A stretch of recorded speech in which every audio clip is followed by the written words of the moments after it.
Good morning children. How are you all? We are going to continue with our exercise of chapter number 1 Nutrition in Plants. Question number 9. In last all questions children we have discussed about define, MCQ, fill in the blanks, true or false, matching, name the following, one sentence, 2 or 3 sentence answer, etc. Now we are going to continuing with question number 9. Difference between the following.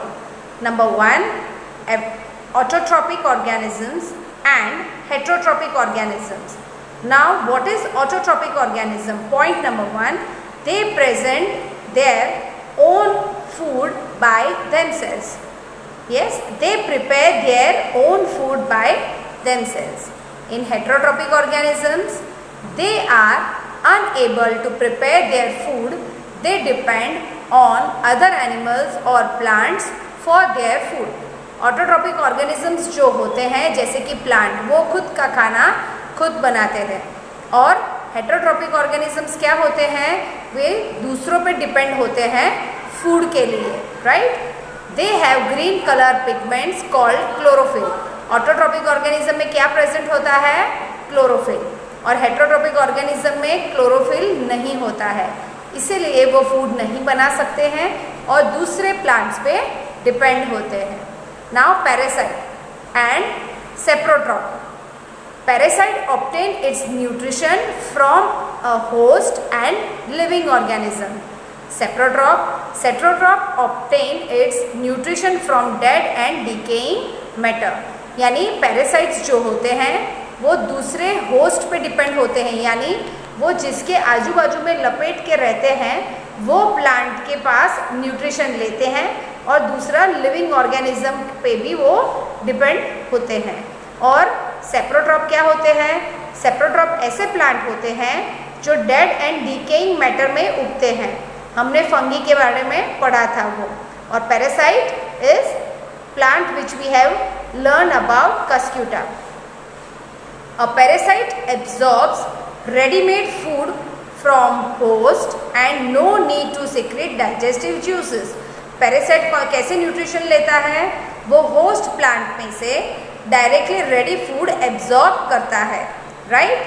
और saprotrophs क्या करते हैं, they secrete digestive juices on dead matters, convert it into solution and then absorb it. वो क्या करते हैं, जैसे कि फंगी, वो क्या करते हैं, जो डेड एंड डीकेइंग मटेरियल होता है, राइट, उसके अंदर जो जूसेस होते हैं उसे वो सिक्रीट करते हैं और उसे सॉल्यूशन फॉर्म में बनाकर यूज़ करते हैं. Next example, cuscuta is a parasitic plant और fungi are saprotrophic plant, right children. Now question number 10, give reason. Algae are autotrophic plants. Algae जो होते हैं वो ऑटोट्रॉपिक प्लांट्स क्यों हैं.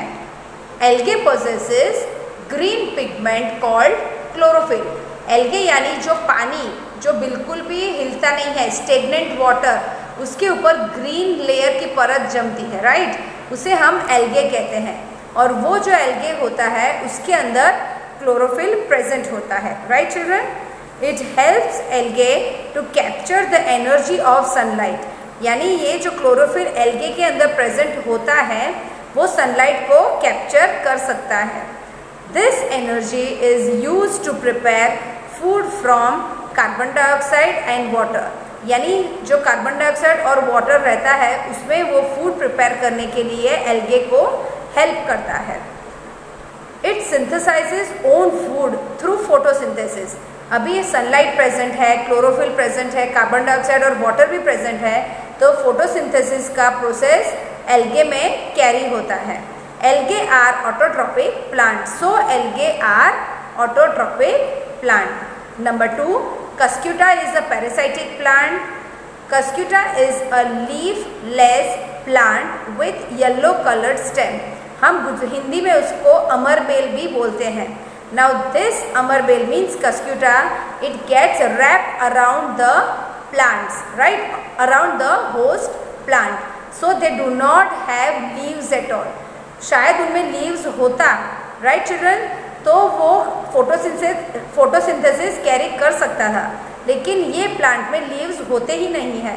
That is why they are dependent on the host plant. It is unable to perform photosynthesis due to absence of chlorophyll.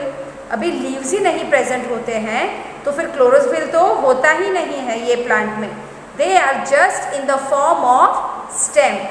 So no food is synthesised by itself.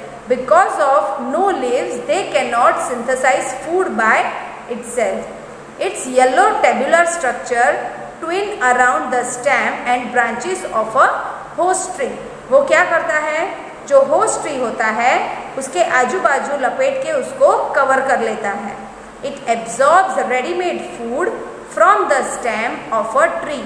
वो क्या करता है, जो स्टेम होता है tree का उसमें से डायरेक्टली वो रेडीमेड फूड एब्जॉर्ब कर लेता है। So cuscuta is a parasitic plant. This is the reason why cuscuta is a parasitic plant. Now question number 11, answer the following in details. ये जो क्वेश्चंस हैं उसके आंसर हमें डिटेल्स में देने हैं, यानी ब्रीफली देने हैं। Question number 1, mention the main type of organisms on the basis of nutrition and explain in brief about it. हमें डिफरेंट टाइप के न्यूट्रिशन ऑर्गेनिजम्स के बताने हैं और उसे ब्रीफली एक्सप्लेन करने हैं। There are 2 types of organisms on the basis of nutrition. Nutrition के बेसिस में ऑर्गेनिज्म को 2 कैटेगरी में हम डिवाइड करते हैं, राइट? वो हमने सेशन 1 में डिस्कस किया था। So first is autotrophic organisms and second is heterotrophic organisms. Now first, autotrophic organisms. Those organisms which can prepare their food by themselves from simple substances available in nature are called autotrophic organisms. Autotrophic organisms कौन से होते हैं? जो nature में से substances, simple substances को लेके खुद का खाना खुद बना सके, right? So they are called as autotrophic organisms. Example, green plants can do photosynthesis with the help of sun, air, water. So green plants are autotrophs. वो क्या करते हैं ग्रीन प्लांट, कैसे फोटोसिंथेसिस कैरी करते हैं? Because they can get sun, air, water, जो उनको photosynthesis के लिए फेवरेबल होता है, उसे मदद करता है। So green plants are called autotrophs. Now number 2, heterotrophic organisms. Organisms are unable to produce their food without green pigment. यानी ये जो ऑर्गेनिजम्स होते हैं उसमें ग्रीन पिगमेंट्स प्रेजेंट नहीं होते हैं। They use readymade food prepared by plant directly और इनडायरेक्टली। वो क्या करते हैं, खुद तो खाना बनाते नहीं हैं, तो वो क्या करते हैं दूसरों के पास से, दूसरे प्लांट्स के पास से रेडीमेड फूड ले लेते हैं। डायरेक्टली लेते हैं या तो फिर इनडायरेक्टली लेते हैं। डायरेक्टली कैसे लेते हैं, उनके आजू बाजू वो रैप हो जाते हैं, जैसे हमने कस्क्यूटा के बारे में पढ़ा था। और इनडायरेक्टली वो कैसे लेते हैं, जैसे हमने पिचर प्लांट के बारे में पढ़ा था, right? Next example, animals and most other organisms. यानी कहीं सारे एनिमल्स भी क्या होते हैं, वो दूसरों के ऊपर डिपेंड होते हैं खुद का खाना पाने के लिए। There are different types of heterotrophic plant also. अभी हेटरोट्रॉपिक में एनिमल्स भी होते हैं और प्लांट भी होते हैं। एनिमल्स के अंदर मोस्टली सब एनिमल्स होते हैं क्योंकि वो खुद खाना नहीं बनाते हैं। और प्लांट्स के अंदर हमने हेटरोट्रॉपिक न्यूट्रिशन मोड में पिचर प्लांट के बारे में पढ़ा था, कस्क्यूटा के बारे में पढ़ा था, fungi. So these are the example of heterotrophic plant. Now number, in heterotrophic plant we are having, in heterotrophic plant we are having, first is insectivorous, second parasitic, and third is saprotrophic, right? Saprophytic. So number first, insectivorous. Insectivorous plants, pitcher plant is green and perform photosynthesis. जो insectivorous plant के बारे में हमने पढ़ा था, that is pitcher plant, उसको leaves भी होते हैं, उसका part green भी होता है. But why they are called as insectivorous, that we are going to see. It does not get all the required nutrients from the soil. जब भी उसे मिट्टी में से पूरे न्यूट्रिएंट्स नहीं मिलते हैं तभी वो और खाना पाने के लिए दूसरे इंसेक्ट्स पे डिपेंड होते हैं। So what they do, they trap insect and digest them.